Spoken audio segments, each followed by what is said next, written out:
Aujourd'hui, en matière de mode de chauffage, certains d'entre vous ont opté pour la géothermie. Nous avons voulu en savoir plus sur son succès, malgré un investissement financier qui s'avère être important. Notre enquête va vous faire découvrir les coulisses de cette révolution en matière de chauffage.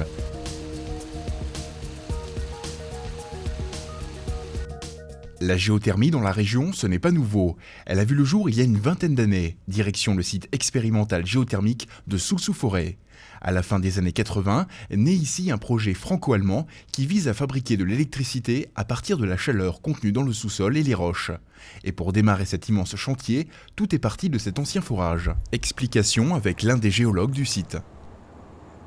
C'est un ancien forage pétrolier que nous avons approfondi jusqu'à 2230 mètres. Et nous avons fait beaucoup de mesures, de température, d'écarottage. Et ces bons résultats que nous avons ici nous ont conduit à continuer le projet en faisant les forages géothermiques qui servent aujourd'hui. Les conditions et les besoins d'une telle exploitation s'avèrent être différentes que celles du particulier. Le site est composé de 3 forages principaux. En surface, ils sont espacés de 6 mètres. Donc nous avons un injecteur au niveau central et 2 puits latéraux de production. Ces 3 puits vont à 5000 mètres, mais à profondeur, à 5 km de profondeur, ils sont distants de plus de 600 mètres l'un de l'autre, ce qui fait en fait une grande surface d'échange. Donc les 2 puits latéraux, nous pompons de l'eau chaude, nous prenons les calories en surface et nous la réinjectons par le puits central et cette eau à nouveau se réchauffe, recircule dans les failles et est repompée. Et donc nous avons un cycle, donc nous prenons des calories au milieu mais nous réinjectons l'eau que nous prenons du milieu. Le 12 juin dernier, ce site a sorti son premier kilowatt géothermal, un événement souligné à l'époque par les plus hautes autorités de l'État, un succès pour ces scientifiques. L'idée générale, c'est d'aller chercher de l'eau chaude dans les failles. L'Alsace est une région riche en failles, c'est un graben, le terme géologique. Et donc l'idée, ça a été d'aller faire des forages à grande profondeur dans des failles. Et nous avons activé ces failles pour en extraire une eau chaude naturelle à qui nous sortons des calories pour la transformer ensuite en électricité. Ce projet reste encore aujourd'hui dans une phase d'apprentissage dans la production d'électricité et l'ensemble du personnel a encore beaucoup à découvrir. Loin de tout ça, retour à présent sur notre chantier où l'équipe des foreurs s'apprête à la mise en place de l'installation. 3-4 jours sont nécessaires à ceci et certaines conditions sont également nécessaires à la réalisation d'un tel chantier. Ça peut être fait sur tout type de terrain, mais de préférence dans la roche.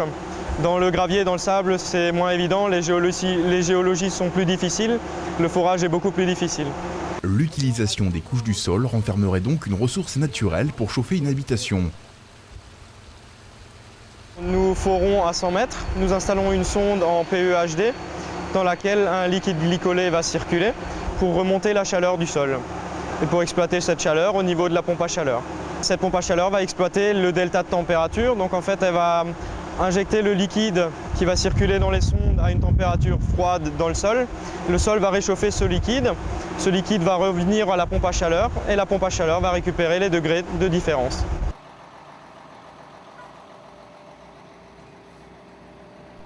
De plus près, 2 solutions différentes de capteurs existent. Explication avec cette illustration. En bas de l'image, à gauche, les capteurs sont enterrés horizontalement, une mise en place qui nécessite des contraintes techniques et de pose. Et à droite de l'image, les capteurs sont enterrés verticalement. C'est l'exemple de notre reportage, une solution qui s'avérerait être plus onéreuse, mais ceci limiterait les contraintes de terrain et d'emprise au sol.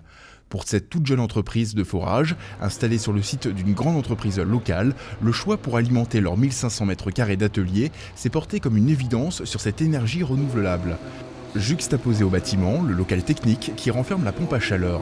Et côté énergie, pour 1 kW consommé, cela restitue 4 kW de chaleur. Une vitrine qui fait la fierté de son président, qui devant notre caméra souligne l'importance pour les chauffagistes de prendre conscience de l'intérêt de ce mode de chauffe.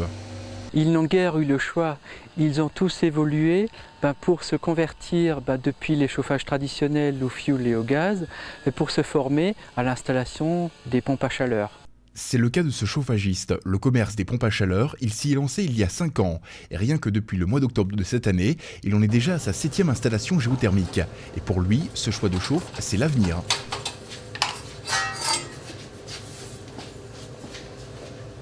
Quand je vois qu'en Suisse, par exemple, un bâtiment neuf sur 3 est équipé de pompes à chaleur, Qu'en Suède, 7 bâtiments neufs sur 10 sont équipés de pompes à chaleur. C'est quand même un signe qui ne peut pas tromper, hein.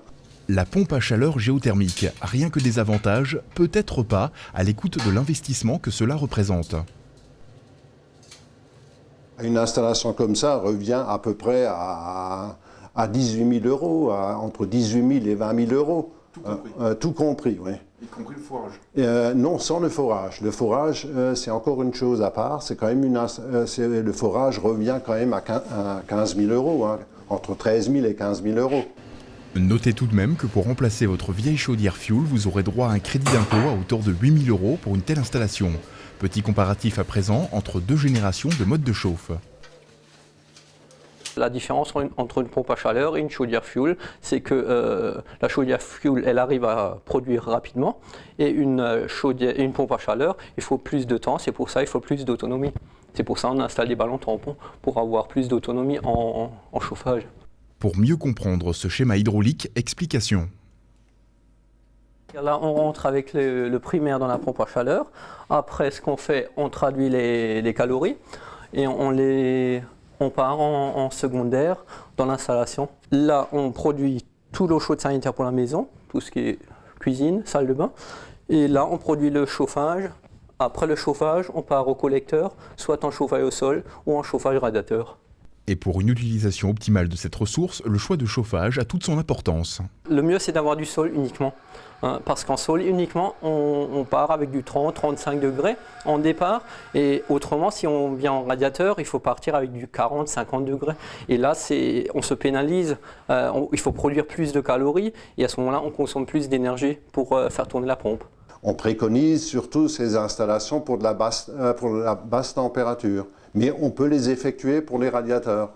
Pour ce client qui a choisi cette solution, son intérêt s'est porté dans un premier temps par rapport à la préservation de la nature. Pour lui, une grande partie de l'installation ne sera qu'amortie dans 5 à 6 ans. Quant au coût d'utilisation, il est estimé à 800 euros par an, chauffage plus eau sanitaire. Et dans quelques années, la géothermie pourrait-elle alimenter en électricité son domicile? Rappelez-vous le site de Soulsou-Forêt. Pour moi, les installations et la fabrication électrique dans la dimension de l'individuel, elle doit se pratiquer au même titre que ce que nous avons fait en entreprise, c'est-à-dire par du panneau photovoltaïque, comme nous en avons installé ici sur le toit de notre atelier pour 500 mètres carrés de panneaux avec une puissance crête de 25 kW. Et ça fonctionne très bien.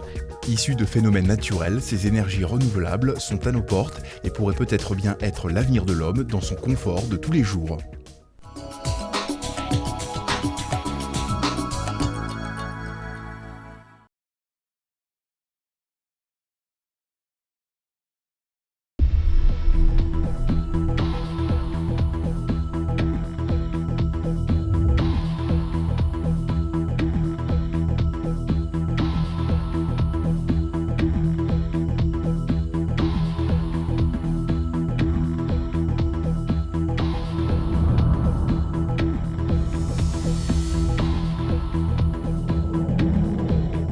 Bienvenue dans l'actu, au sommaire un projet de réaménagement autour de l'église à Reichshofen, présentation de l'activité colombophilie à Gundershofen, et pour ouvrir ce journal, rencontre avec de jeunes athlètes en plein entraînement.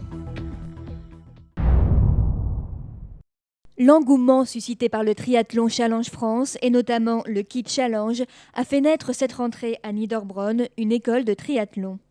Une douzaine de jeunes de 8 à 15 ans ainsi que des collégiens membres de l'UNSS s'entraînent 2 à 3 fois par semaine à la pratique de cette discipline physique et technique. Outre 45 minutes de cours de natation obligatoires par semaine, les élèves se réunissent tous les mercredis pour pédaler et courir, mais aussi pour apprendre à enchaîner les disciplines. Ils vont devoir effectuer un tour à vélo plus un tour à pied en respectant bien les règles de transition du triathlon. Donc par exemple les règles de transition, ça va être poser le pied à terre, à descendre du vélo avant de rentrer dans la zone de transition.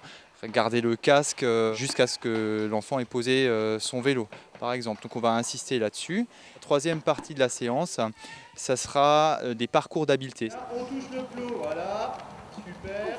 Un entraînement de près de 3 heures par semaine avec pour objectif le prochain Kid Challenge. Oui et non, c'est-à-dire qu'on va Je n'insiste pas dessus. Je veux dire, les enfants font déjà la compétition entre eux sans qu'on ait besoin de dire quoi que ce soit. Ce que je peux dire, c'est que nous, on met l'accent sur la technique, c'est-à-dire que les exercices soient bien faits et efficacement, et sur le plaisir, que les enfants viennent avec plaisir à l'entraînement. Un objectif qui semble plutôt atteint pour Maxime lorsqu'on lui demande les raisons de son inscription. Pour le plaisir, parce que j'avais envie de faire beaucoup de sport et ça comble. Si la pratique de ce sport vous intéresse, les inscriptions sont toujours possibles. En voici les conditions. C'est être âgé de 8 ans à 15 ans et savoir nager sans mettre en crawl, hein, et surtout avoir une bonne dose de motivation parce que bon, c'est quand même 3 entraînements par semaine, ça demande un investissement.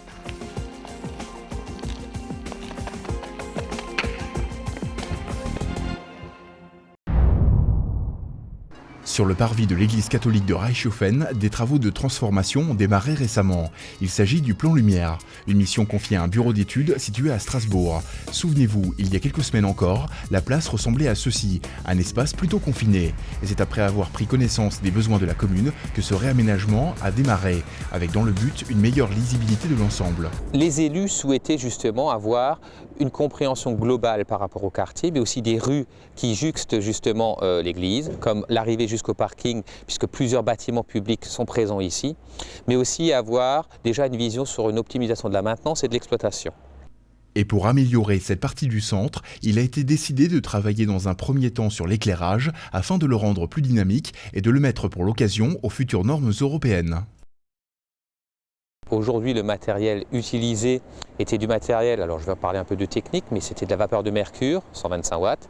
C'est une source qui, d'ailleurs, une des premières sources qui se verra disparaître à partir de 2015. Et donc, dans un souci justement de tout ce qui est développement durable, la collectivité souhaitait commencer à supprimer ce type de source. Et pour délimiter au mieux cette place, il a été décidé que le bâti fera à l'avenir frontière autour de celle-ci.